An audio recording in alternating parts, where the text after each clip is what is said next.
Inicialmente, o programa começou só com um curso de mestrado. Nessa época, eu ainda não era doutora. Eu terminei meu doutorado em 96. Então, exatamente, eu entrei no programa, está ligado à pós-graduação, exatamente no momento que a gente estava começando a discutir a implantação do doutorado propriamente dita. Então eu participei desse projeto, né, dessa reformulação do projeto, né, para que a gente pudesse implementar o projeto, o doutorado propriamente dito. Então houve primeiro uma reunião com os professores mais antigos, na época que estavam no departamento, a professora Maria Efigênia, a Eliana, o Ciro Bandeira de Mello, a professora Carla Anastasia, e a gente identificou o tema da modernidade, pensando muito uma modernidade, não apenas a modernidade contemporânea, mas a modernidade começando exatamente na era moderna.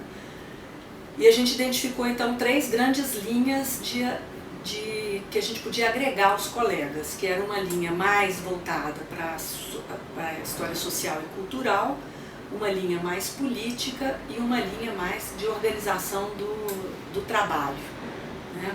E nesse aspecto, então, a gente acabou montando 3 grandes grupos de trabalho, no qual esses grupos, então, iriam desenvolver o perfil de cada uma dessas linhas.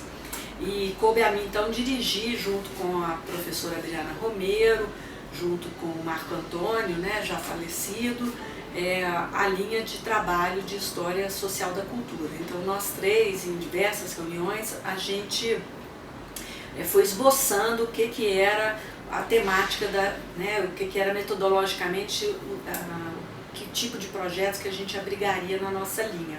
Trabalhando principalmente numa perspectiva thompsoniana, também muito pensando mais até na história social inglesa, né, mas também um pouco incorporando algumas críticas da escola dos Anali. Né? Então a gente pensou em trabalhar a questão da cultura como um elemento agregador e transversal, e a sociedade como um elemento transversal, né? E não trabalhar com o conceito de mentalidade, mas com o conceito de cultura, principalmente porque a gente pensa a cultura pensando também a questão de que não existe uma cultura homogênea, mas que a cultura também tem clivagens sociais, né? Então a gente pode dizer uma cultura proletária, uma cultura dos dominantes, uma cultura burguesa.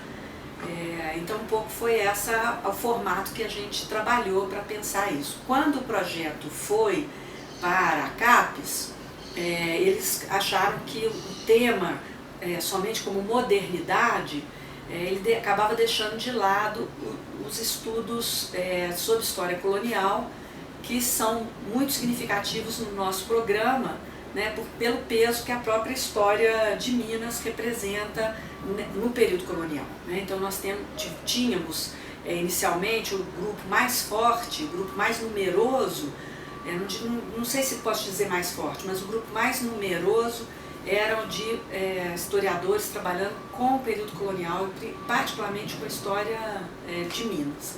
E com isso, então, houve uma recomendação da CAPES que a gente trabalhasse com essa ideia de tradição e modernidade, né? Exatamente trabalhar com essa dicotomia, com essa dialética entre o que é moderno e o que é tradicional, pensando muito a cultura do antigo regime, o sistema do antigo regime, em contraposição com a modernidade contemporânea. E foi assim então que a gente articulou esse eixo metodológico geral, né, que é o que verticaliza e que une esses as nossas pesquisas. Quando chegou mais ou menos... Bom, acontece que todo o programa é dinâmico, pessoas entram, pessoas saem, pessoas mudam o seu objeto de trabalho. Então acabou que esse grupo de história do trabalho, ele foi articulando muito mais pessoas trabalhando com a questão da ciência do que efetivamente com a questão do trabalho. Então, exatamente no período em que eu fui coordenadora da pós, né, eu fiquei nos Estados Unidos de 2000 a 2001, então eu acho que foi em 2002, a gente começou a discutir, muito demandado por algumas pessoas da linha de História do Trabalho, de articularmos uma linha de História da Ciência.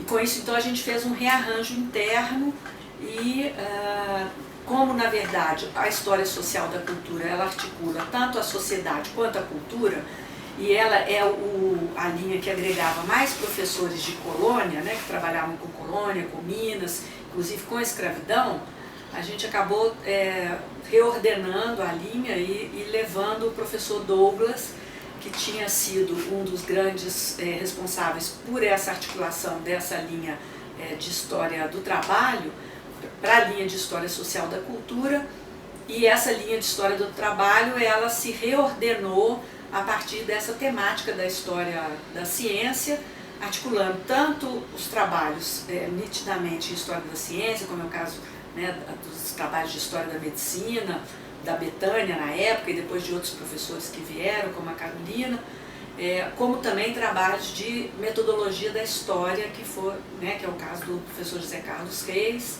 e outros professores que vieram depois.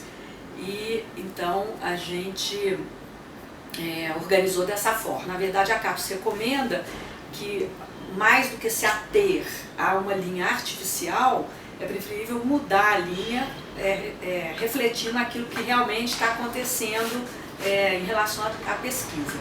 Eu acho que ao longo desses 25 anos, a nossa pós-graduação, ela não só ela cresceu muito, como ela se fortaleceu e ela se diversificou.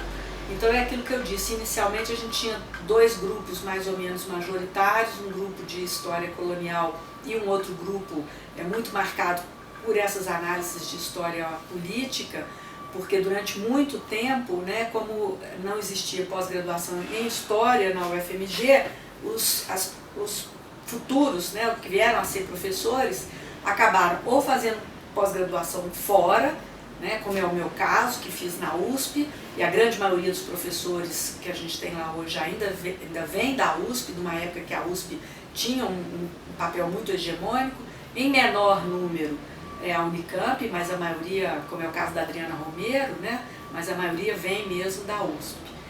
Ou então fazia aqui na UFMG, mas fazia na ciência política. Então, principalmente os professores mais antigos, como é o caso da Carla Anastasia, ou o caso da própria Heloísa, que fez, e a Carla, né, que fizeram mestrado na ciência política e depois foram para o IUPERJ no Rio, né? Eu acho que a Eliana é um pouco diferente, eu acho que a Eliana fez o mestrado no IUPERJ e o doutorado eu tenho certeza que ela fez na USP. Mas então tinha essa influência muito grande desses primeiros trabalhos, né, desses primeiros estudos lá no IUPERJ, essa força aí na ciência política, sejam em temas mais coloniais, como era o caso da Carla, ou temas mais recentes, como era o caso da Eliana, com os estudos sobre 30 e a Heloísa sobre 64. Então esses eram meio os dois polos, né? De um lado a colônia e de outro lado essa força aí na ciência política. De lá para cá, eu acho que o programa se diversificou enormemente, né? Então entrou muita gente nova, nós fizemos um esforço nos últimos 10 anos para aumentar e reforçar a linha de História da Ciência, para tentar equilibrar as três linhas, ficarem mais ou menos do mesmo tamanho, porque historicamente essa linha social da cultura e a linha de política, elas agregavam mais professores e por isso mais orientandos, tinha uma influência maior, e a gente então tentou reforçar essa linha nascente de História da Ciência. E o que a gente vê hoje é uma diversidade muito grande da nossa produção acadêmica, tanto docente quanto discente. Ela não, apesar de que ainda temos, lógico, um peso sobre Minas Gerais, né? As pessoas, em grande parte, vêm de Minas Gerais, querem estudar Minas Gerais nas suas diversas temporalidades, mas a gente hoje tem estudos de tudo, né? A passagem da professora Adriana Vidotti reforçou enormemente a linha de medieval, né? Que continua a ter vários e vários frutos. Então eu acho que hoje a gente é um programa maduro, né? Um programa de excelência. A gente tirou nota 6 na última avaliação da CAPES, já em 2 avaliações da CAPES, e agora a gente está correndo para o 7, né? Querendo alcançar o 7. Mas eu acho que a nossa posição na produção nacional, ela já é uma produção consolidada, e eu acho que o resultado desses 25 anos de trabalho são muito positivos, são muito fortes. A gente tem já ex-alunos que já fizeram concursos em vários departamentos e vários programas espalhados pelo Brasil, né? A gente tem um intercâmbio nacional e internacional muito significativo. E eu acho que é uma situação muito diferente da UFMG, que eu estudei nos anos 80, né, no início dos anos 80, que era um curso de graduação, simplesmente, com a maior parte dos professores sem pós-graduação, né? Eram raros e poucos os professores que tinham pós-graduação naquele momento. Então hoje é uma situação completamente diferente, né? A gente tem praticamente 100% dos professores doutores, 90% dos professores atuando na graduação e na pós-graduação, uma consolidada e forte e representativa publicação de docentes, mas também de discentes, né? Com convites no exterior, participando de colóquios para tudo quanto é lado, de publicações nacionais e internacionais. Então eu acho que a trajetória do programa é uma trajetória de sucesso. E para que isso foi alcançado foi à custa mesmo de muito trabalho, né, de todos os professores que ao longo desse período estiveram aí envolvidos na consolidação da pós, seja no quadro permanente, seja no quadro de colaboradores, tanto nacionais quanto internacionais, né? A gente não pode esquecer a vinda de vários professores visitantes, né? Eu destacaria aqui, lembraria um só, o Ed Stolz, professor da Bélgica, o Nuno Monteiro, português, mas vários outros que vieram aí colaborar com a gente, fazer esse intercâmbio, e também os nossos discentes, né? Que ao longo desse período longo aí de 25 anos, eu não sei quantas dissertações e quantas teses em números absolutos a gente produziu ao longo desse período, mas é uma gama bastante expressiva e de bastante qualidade.